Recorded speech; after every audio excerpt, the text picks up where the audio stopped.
Okay, now I'm going to show you tomato plant.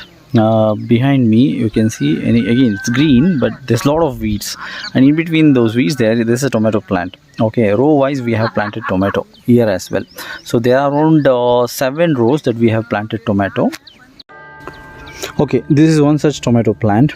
As I said, there are 7 rows of tomato plant that we have planted, and it all looks green because there are a lot of weeds. And weeds, it acts as natural mulch. It is good to have weed to an extent, because weed, once it grows, we might cut them so that it still falls on the soil and decomposes with time, acts as fertilizer, and also covers the land so that it retains moisture, okay, in the soil.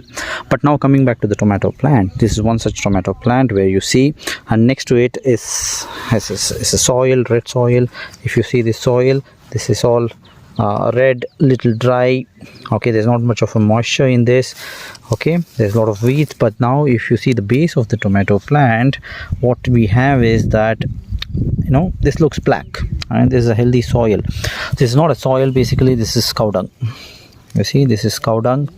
And what I have done here is that we had unsold brinjal which we could not sell, right? So what I did was put this in a drum with buttermilk or majige.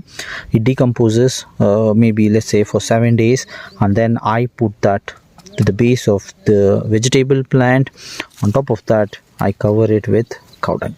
This requires a little bit of hard work and very basic common sense, that it acts as a fertilizer.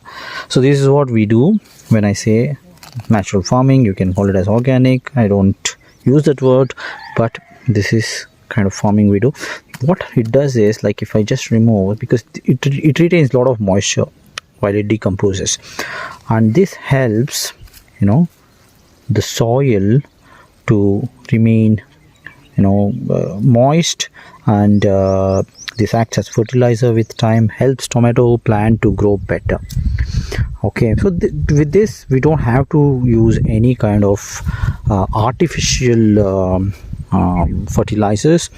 You see, the tomato plant is very healthy. You see the stem, it's so strong. This is what we do. This is some of the trial and error methods that we keep on trying every now and then.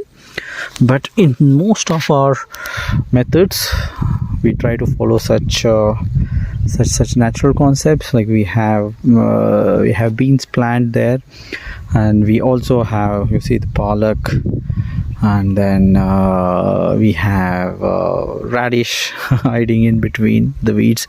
We have beetroot also. With time we'll add more varieties, but yeah, just to give you a glimpse of what I try to do.